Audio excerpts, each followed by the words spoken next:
नमस्कार दोस्तों, ढोल में पोल चैनल में आप सब मित्रों का हार्दिक स्वागत करता हूं।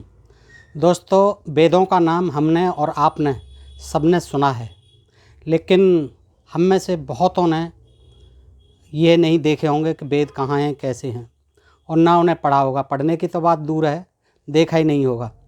दोस्तों, मैंने भी प्रयास किया, कुछ वेदों में क्या है, बड़ी जिज्ञासा रहती है, और शायद आपकी भी जिज्ञासा रहती होगी, क्योंकि बताया जाता है कि वेद बहुत प्राचीन हैं और ज्ञान के भंडार हैं, उनमें ज्ञान और विज्ञान बहुत भरा हुआ है। तो दोस्तों, हमारी जिज्ञासा रहती है कि वेदों में आखिर ऐसा क्या है उस जिसे समझा जाए। तो दोस्तों, मेरे पास आज ये ऋग्वेद का महत्वपूर्ण प्रामाणिक हिंदी रूपांतर है, ये साधना पॉकेट बुक्स। साधना पॉकेट बुक्स तो आपने सुना होगा, बहुत विख्यात नाम है बुक किताबों के संसार में, प्रकाशन के संसार में। तो दोस्तों, इनकी इस रूपांतर है ये हिंदी में, और प्रामाणिक पुस्तक है ये। इसमें 4 अध्याय हैं केवल। वैसे ऋग्वेद के बारे में बता दूं कि उसमें 10 अध्याय हैं और 1028 सूक्त हैं, यानी उन सूक्तों में भी अनेक श्लोक हैं, और ये विभिन्न ऋषियों ने लिखे हैं। विभिन्न छंदों में लिखे हैं, और देवताओं की स्तुति की गई है। ऋग का मतलब स्तुति गान, और ऋग धन वेद, ऋग्वेद स्तुति गान है इनमें देवताओं के लिए।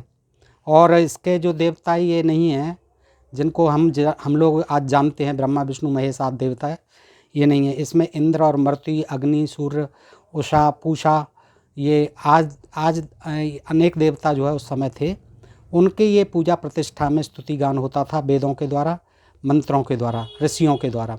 और विश्वामित्र जी का तो आपने नाम सुना होगा, रामचंद्र जी के काल में रहे हैं, वशिष्ठ जी भी उसी काल में रहे हैं। तो इसमें ऋग्वेद में विश्वामित्र जी ने भी छंद लिखे हैं इसमें कई अध्यायों में, और इंद्र की भी स्तुति की है, कई अन्य देवताओं की भी स्तुति की है। तो दोस्तों, आज मैं आपके समक्ष ऋग्वेद में से रखता हूँ, और ऋग्वेद का जो टाइम बताया जाता है विद्वानों के द्वारा, वो प्रायः 3500 वर्ष के आसपास या उससे थोड़ा सा अधिक, 5000 वर्ष तक का बताया जाता है। तो दोस्तों, आज देखते हैं, ये दूसरा अध्याय है और 82वां सूक्त है। ऋषि इसके हैं गृत्समद, भार्गव और शौनक। देवता इसके इंद्र हैं, यानी इंद्र देवता की ये तीनों ऋषि प्रार्थना करते हैं त्रिष्टुप छंद में, और इंद्र देवता हैं।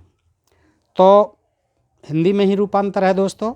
जो अपनी शक्ति सहित प्रकट होकर मनुष्यों में अग्रगण्य हुए, जो अपनी शक्ति सहित प्रकट होकर मनुष्यों में अग्रगण्य हुए, और जिन्होंने देवगणों को वीर कर्मों से विभूषित किया, आकाश और पृथ्वी जिनके बल से डर गई, वे इंद्र हैं। इंद्र कौन है? ये इंद्र की परिभाषा बता रहे हैं। जिन्होंने कांपती हुई पृथ्वी को दृढ़ता दी और भड़कते हुए पर्वतों को शांत किया, जिन्होंने अंतरिक्ष को बना, आकाश को सहारा दिया, वे इंद्र ही हैं। जिन्होंने वृत्र का वध कर 7 नदियों को बहाया, 7 नदियों को, जो हमारे देश की 7 नदियां थीं, और राक्षस द्वारा रोकी गई गायों को मुक्त किया, जो मेघों में अग्नि उत्पन्न करते, यानी बिजली उत्पन्न करते, और युद्ध में शत्रुओं को मारते हैं, वह इंद्र ही हैं। जिन्होंने संसार को रचा और दुष्टों को निम्न गुफाओं में बसाया, जो शत्रु के धन को जीतते हैं, वे इंद्र ही हैं। जिनके संबंध में लोग जिज्ञासा करते और जिनकी चर्चा करते हैं, जो शत्रुओं के धन को शासक के समान छीन लेते हैं, वे इंद्र ही हैं। अत्यंत धन देने वाले, दरिद्र, याचक और स्तुति करने वाले को धनदाता, सुशोभित यजमानों के पालक जो हैं, वही इंद्र हैं। जिनकी आज्ञा में अश्व, गौ, रथ आदि हैं, जो सूर्य और उषा के नियामक और जल प्रेरणा करने वाले हैं, वही इंद्र हैं। युद्ध में जिन्हें आहूत करते हैं, ऊंच नीच, शत्रु मित्र सभी जिन्हें बुलाते हैं। ऊंच नीच देखिए, ऋग्वेद में ये आई है, और ऋग्वेद सबसे प्राचीन, विश्व का माना जाता है सबसे प्राचीन ग्रंथ दोस्तों। इसमें भी ये ऋषि कहते हैं कि युद्ध में जिन्हें आहूत करते हैं यानी बुलाते हैं इंद्र को, ऊंच नीच तथा शत्रु मित्र सभी जिन्हें बुलाते हैं। अब यहाँ ऊंच नीच की बात आ गई है ऋग्वेद में, आप देख लीजिए। यद्यपि जाति वर्ण की बात नहीं है, ऊंच नीच और शत्रु मित्र सभी जिन्हें बुलाते हैं वह इंद्र ही हैं। वह इंद्र ही हैं जिनकी उपेक्षा से जय लाभ नहीं होता, रक्षा के लिए जिनका आह्वान किया जाता है, जो दृढ़ पर्वतों को भी नष्ट करने में समर्थ हैं, वह इंद्र ही हैं। जिन्होंने पापियों अकर्मशीलों को नष्ट किया, जो स्वाभिमानी को सिद्धि देते और दुष्टों को मारते हैं, वे इंद्र ही हैं। जिन्होंने पृथ्वी में छिपे संबर नामक दैत्य तथा सोते हुए महाबली अहे को मारा, वे इंद्र ही हैं। जो 12 रूप वाले, यानी विष्णु भगवान बाद में हुए हैं, पहले इंद्र ने भी 12 रूप रखा था। 12 रूप वाले महान विद्युत के समान तेजस्वी, रश्मिवान इच्छित वर्षक एवं 7 नदियों के प्रवाहित करने वाले, बाहों में वज्र धारण करते हैं, तथा जिन्होंने स्वर्गांकाक्षिणी रोहिणी को रोक दिया था, वे इंद्र ही हैं। जिनके सामने पर्वत कंपायमान होते हैं, आकाश पृथ्वी जिन्हें प्रणाम करती हैं, जो सोमपाई दृढ़ अंग वाले और वज्रबाहु हैं, वे इंद्र हैं। जो सोम छानने वाले के रक्षक, सोम छानने वाले, जैसे आजकल भंग छानते हैं लोग, उस समय सोम छानते थे। जो सोम छानने वाले के रक्षक और पुरोडास सिद्ध करने वाले स्त्रोता के पालक हैं, जिनके स्तोत्र हमारे लिए अन्न के समान हैं, वे इंद्र ही हैं। हे इंद्र, तुम सोम छानने वाले और यजमान को अन्न देते हो, तुम सत्य स्वरूप हो। हम प्रिय संतानादि से युक्त हुए तुम्हारी स्तुति का गान करेंगे। सोम वर्षा से उत्पन्न होता है।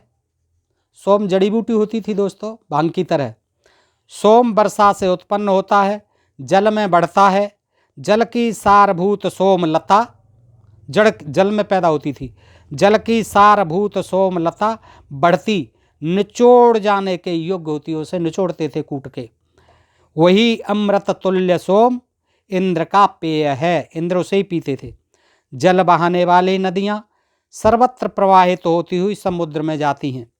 जल निचले मार्ग पर चलता है। हे इंद्र, तुम यह कार्य कर चुके हो, अतः प्रशंसा योग्य हो। एक यजमान दान करता है, दूसरा उसका गुणगान करता है। एक जल उत्तम पदार्थों को नष्ट करता है, दूसरा प्रशंसित है। हे इंद्र, गृहस्थ जैसे अभ्यागतों को धन दान करते हैं, वैसे ही तुम्हारा धन प्रजाओं में व्याप्त है। गृहस्थ जैसे अभ्यागतों को दान करते हैं, धन दान करते हैं, वैसे ही तुम्हारा धन प्रजाओं में व्याप्त है। मनुष्य जैसे भोजन को चबाता है, वैसे ही तुम प्रलय काल में इस सृष्टि को चबा जाते हो। हे इंद्र, अपने कर्मों से ही तुम स्तुति के पात्र हो, अपने कर्मों से स्तुति के पात्र हो। हे इंद्र, तुमने आकाश पृथ्वी को सुंदर बनाया, नदियों के मार्ग को बनाया। तुम वृत्र के मारने वाले हो, वृत्रासुर के मारने वाले हो। तपस्या करते हुए मार दिया था जाके धोखे से। वृत्र का बहुत नाम आया है इसमें, वृत्रासुर को मारने वाले हो। जैसे तुम अश्व को पानी पिलाते हो, घोड़े को अपने को पानी पिलाते हो, हरे रंग के घोड़े होते हैं उनके, अश्व को पानी पिलाते हो, वैसे ही साधक तुम्हें यह स्तुतियाँ भेंट करते हैं। हे इंद्र, तुम अन्न और धन देने वाले हो। गीले वृक्ष के सूखे फल उपजाते तथा वर्षा से सूखा अन्न प्राप्त कराते हो। तुम्हारे समान अन्य कोई नहीं है, इसलिए स्मृति के योग्य हो। कर्म द्वारा फूल फल युक्त वनस्पति की रक्षा करते हो, सूर्य की ज्योति देकर उसे प्रकाशित करते हो। तुमने अपनी महत्ता से ही सब प्राणियों को प्रकट किया है, इसलिए प्रशंसा के योग्य हो। हे असंख्य कर्मेंद्र, हवि ग्रहण करने और असुरों का नाश करने के लिए निमित्त वज्र का मुख खोलो, तुम प्रशंसा के योग्य हो। तुम सहस्रों धन के स्वामी हो। ऋषि के लिए तुमने राक्षसों को बिना रस्सी के ही घेर कर मार डाला। ऋषि की रक्षा के लिए तुमने राक्षसों को बिना रस्सी के ही घेर कर मार डाला, इसलिए तुम प्रशंसा के योग्य हो। राक्षसों को मारते हो, दैत्यों को मारते हो, इसलिए तुम प्रशंसा के योग्य हो। हे इंद्र, तुमने आकाश, पृथ्वी, दिवस, रवि, जल तथा औषधि आदि को स्थापित किया है। अतः तुम प्रशंसा के पात्र हो। तुम्हारा पुरुषार्थ आदर के योग्य है। तुम शत्रु के धन को कर्म से प्राप्त करते हो। तुमने जीवों को अन्न दिया। इस सब कार्यों के कारण तुम स्तुति के पात्र हो। हे इंद्र, तुमने तुब्रीत और वैय को जल के पार किया और अंधे तथा पंगु पराब्रज का उद्धार किया। तुम स्तुति के योग्य हो। हे इंद्र, हमको उपभोग्य धन दो। बस धन मांगते रहते हैं, निरोग मांगते रहते हैं, संतान मांगते रहते हैं और यही कहते रहते हैं राक्षसों को मार दो, और आपने उनको मारा। ये स्तुति करते रहते हैं इंद्र की। तो हे इंद्र, हमको उपभोग्य धन दो। तुम्हारा दान वास योग्य तथा दिव्य है। इस नित्य प्रति हम उसकी कामना करते हैं। इसी कामना से यज्ञ करते हैं। हम संतान आदि से युक्त हुए स्तुति करते हैं। हे अध्वर्यो, स्त्रियों इंद्र के निमित्त सोम लाओ। चमस द्वारा अग्नि में हवि दो। सोमपान के इच्छुक इंद्र को सोम भेंट करो। वज्र द्वारा जल को रोकने वाले वृत्र के वधकर्ता इंद्र के निमित्त सोम लाओ।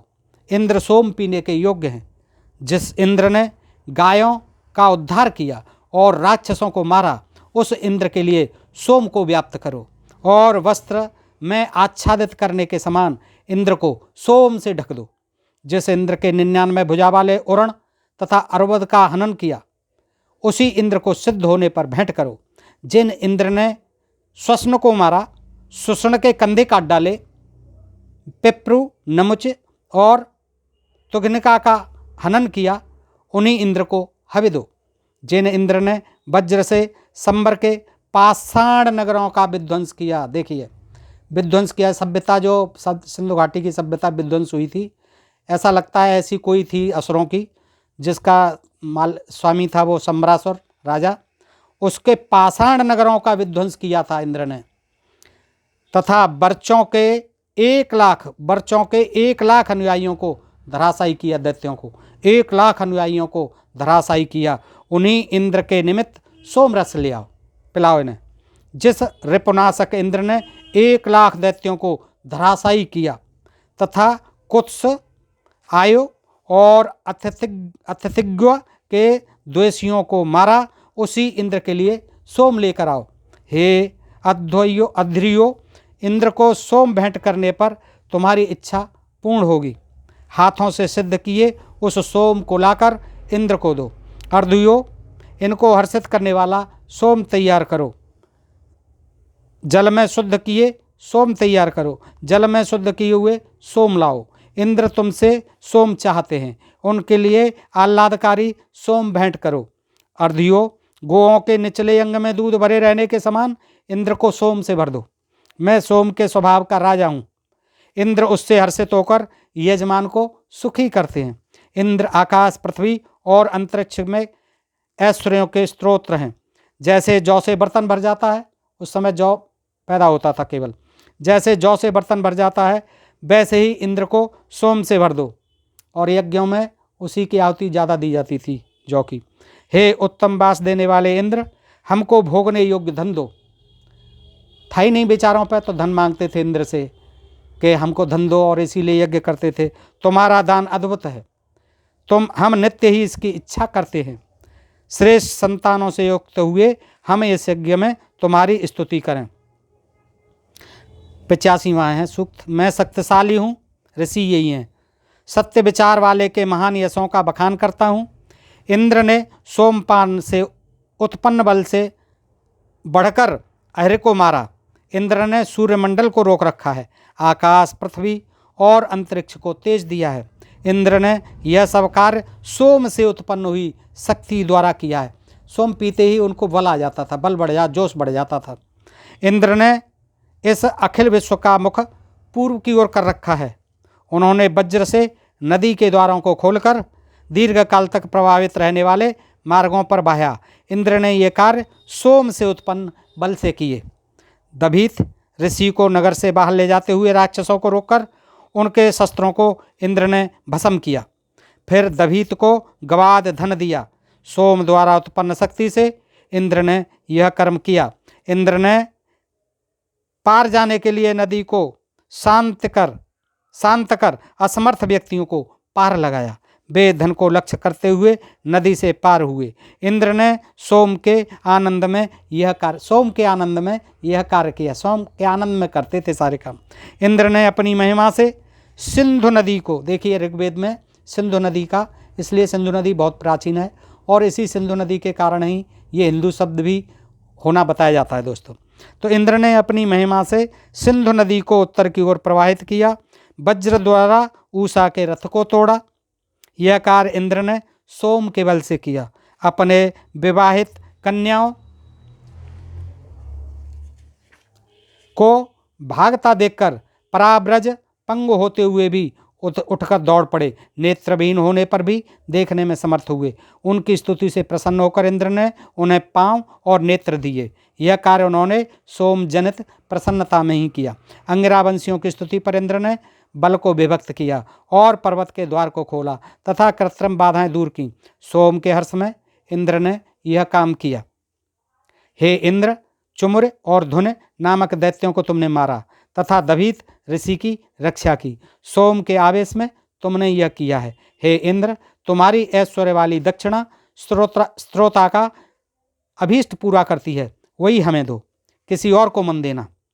ये हम संतान युक्त होकर यज्ञ में सदा तुम्हारी स्तुति करते रहें। इंद्र के बिना जगत कैसा? यह सर्वशक्तिमान और विराट है। सोम रस धारण करने वाले बली और तेजस्वी हैं। वे ज्ञानी और वज्रधारी हैं। हे इंद्र, जब तुम अपने अश्व पर सुदूर गमन करते हो तब आकाश और पृथ्वी तुम्हारे बल को जीत नहीं सकते हैं। समुद्र और पर्वत तुम्हारे बल का सामना कोई नहीं कर सकता। यजन योग्य शत्रुहंता वर्षक इंद्र का सभी यज्ञ करते हैं। हे विद्वान, तुम सोम देने वाले हो, इंद्र के लिए यज्ञ करो। हे इंद्र, कामनाओं की वर्षा करने वाले अग्नि के साथ सोम पियो। मदकारी और इच्छित वर्षी सोम अनुष्ठान करने वालों के निमित्त इंद्र की ओर जाता है। अध्वर्य पाषाण द्वारा सोम को कूटते छानते हैं। हे इंद्र, तुम्हारा वज्र, रथ, अश्व और आयुध सभी अभीष्ट वर्षण करने वाले हैं। तुम हर्षकारी सोम के अधिकारी हो, अतः उसके द्वारा तृप्ति को प्राप्त करो। हे इंद्र, तुम रिपुहंता हो, स्त्रोता को युद्ध में नाव की तरह बचाते हो। यज्ञ में तुम्हारी स्तुति करता हुआ मैं तुमको प्राप्त होता हूँ। हमारे स्त्रोत को भली प्रकार जानो। हम तुम्हें सोम से सींचेंगे। जैसे घास खाकर गाय बछड़े को लौटाती है, वैसे ही हमें भी अनिष्ट से लौटाओ। हे सत्कर्मा इंद्र, जैसे पत्नियां पतियों को प्रसन्न करती हैं, वैसे ही हम भी अपने रुचिकर स्तोत्र द्वारा, इस बंधन द्वारा, स्तुति द्वारा तुम्हें प्रसन्न करेंगे। हे इंद्र, तुम्हारी ऐश्वर्य वाली दक्षिणा स्त्रोता के अभीष्ट पूर्ण करती है। यह दक्षिणा हमें प्रदान करो, किसी अन्य को नहीं। हम संतान युक्त हुए इस यज्ञ में स्तुति करेंगे। इंद्र अखिल विश्व के रक्षक और समस्त प्राणियों के प्रकट करने वाले, माता पिता के घर पर सदा रहने वाली पुत्री जैसे अपने पुत्रकुल से भरण पोषण के लिए धन भाग चाहती है, वैसे ही मैं तुमसे धन मांगता हूँ। ऋषि धन मांगते हैं, उस धन को प्रकट करो। मुझे उपभोग्य धन दो और स्तुति करने वालों को भी धन से संतुष्ट करो। हे पालन करता इंद्र, तुम कर्म और अन्न से प्रेरक हो। हम तुम्हारा आह्वान करते हैं। हम तुमको विविध रक्षा साधनों द्वारा आश्रय दो। तुम अभीष्ट वर्षण में समर्थ हो। हमको अत्यंत धनवान बनाओ। हे इंद्र, तुम्हारी धनयुक्त दक्षिणा सब इच्छा पूर्ति करती है। तुम भजन के योग्य हो, हमको वही दक्षिणा दो, अन्य को नहीं। हम संतान युक्त हुए यज्ञ में तुम्हारी ही स्तुति करेंगे। दोस्तों, इस प्रकार के ये स्तुति गान है श्लोकों के द्वारा, छंदों के द्वारा दोस्तों, इन ग्रंथों में और ख़ास तौर से ऋग्वेद में। तो दोस्तों, मैंने आपके समक्ष रखा, और अगर आपको ये पसंद आए तो मुझे बताना कमेंट करके, तो मैं आगे भी कुछ प्रसंग जो है इसमें से रखूँगा आपके सामने। आज के लिए इतना ही, और ऐसे ही प्रसंग जानते रहने के लिए दोस्तों ढोल में पोल चैनल को सब्सक्राइब करते रहें। आभार, नमस्कार।